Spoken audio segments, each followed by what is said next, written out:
Dr. Miles Groth. We are sitting in a beautiful park in New York City in August 1st, 2023. We're here to talk a little bit about psychotherapy, and we are with you, of course, the co-founder of the American Daseinsanalytic Institute, founded in 2021. You have 40 years plus of actively participating in the field of psychotherapy, and we are grateful to have you here today. Our opening question is really regarding why psychotherapy? Why should people come in to seek out psychotherapy, and why now? In the year 2023, why is this still a relevant part of helping human beings through life?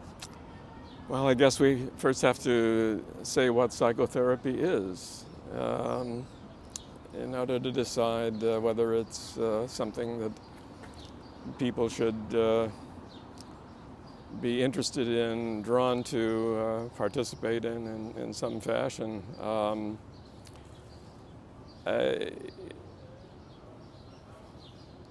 In the public's opinion, I guess, psychotherapy is indicated when someone is in such bad shape that they can't function in their families, at their jobs, and require somebody or some sort of procedure to correct that so that they can get back into being a parent, a spouse, a teacher, a plumber, whatever the work might be. But I think from the start, and that would be the first form of psychotherapy, the first modality of psychotherapy,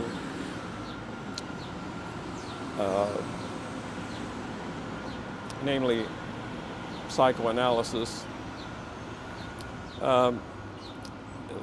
The focus was on the notion that there was a disease or, of some sort comparable to physical diseases that caused the individual to be in the kind of situation that she or he was in, and sought out psychoanalysis.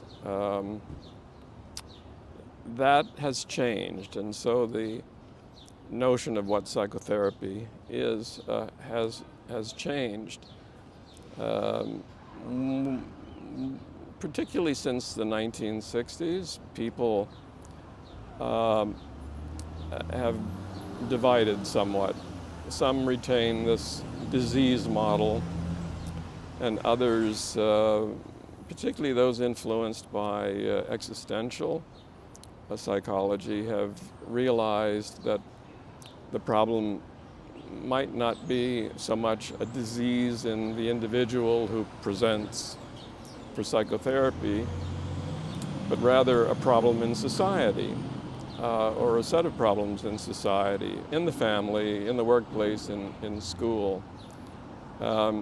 So with these two contrasting notions of the source of problems, two very different traditions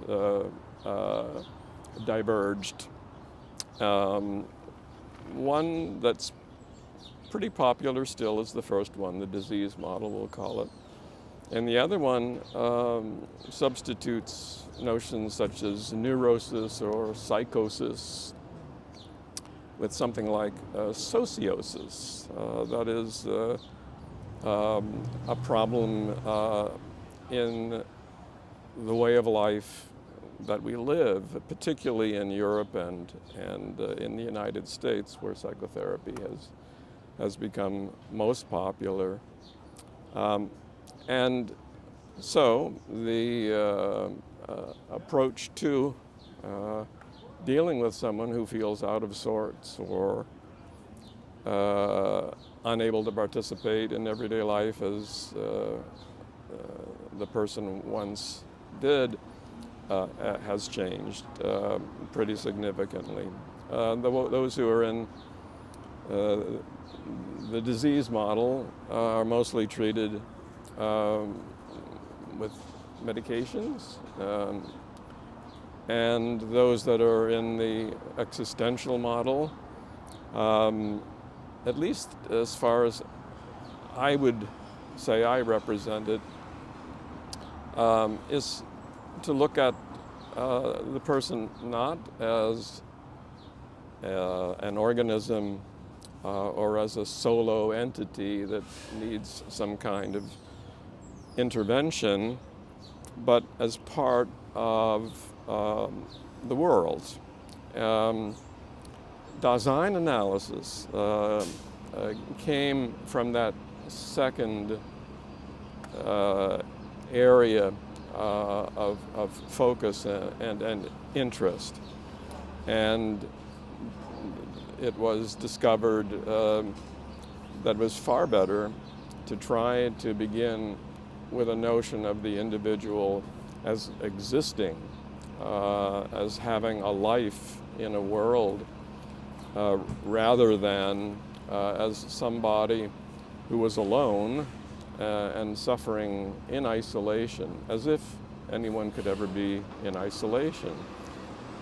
What I found particularly attractive about this model was the focus not on the isolated individual with her brain, with her nervous system that could be treated in isolation from everybody else, and then eventually reinserted back into everybody else and everything else, but rather to begin with a very different idea of the individual as existing.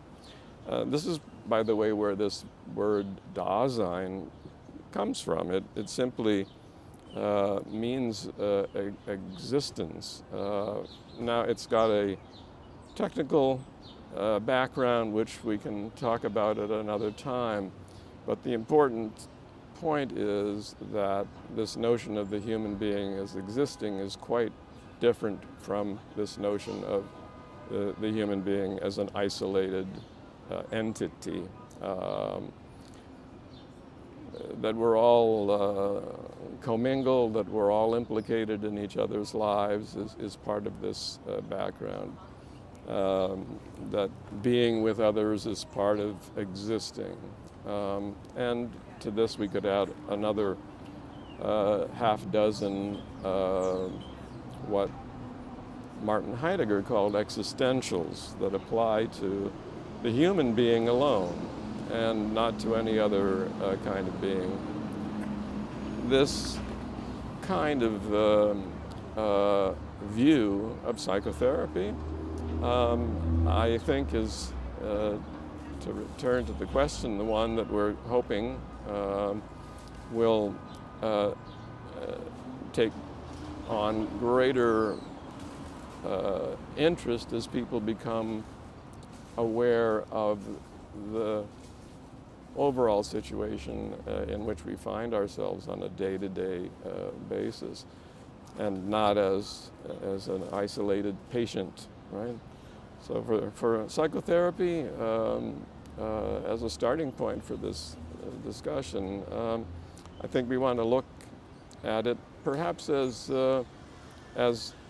not so much a therapy of the psyche, but instead as an analysis of existence, which, by the way, adds up to the word Daseinsanalysis.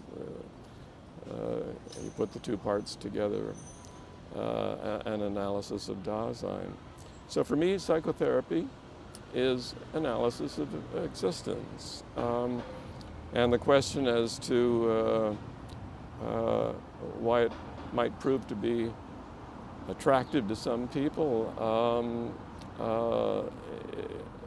is a very big question, but I think it's important at the outset here, Chris, to emphasize this very, very different starting point as to just what constitutes psychotherapy. And it's quite different for psychoanalysis, for Dasein analysis, as it was for psychoanalysis. Quite different for Dasein analysis than it is for nearly all of the other modalities of psychotherapy. Well, thank you, Miles. A lot to get excited about and interested about in this opening set of statements from you. And we look forward to some more of this discussion as we continue. Well, we're in a noisy part of New York, but there aren't any parts of New York that aren't noisy. So we had our choice of being here or being nowhere. And here we are, not isolated, Miles. We're in it. We're in the middle of it all as we have this discussion. So thank you for being here today for this starting point. Thank you. We'll talk more. Thank you.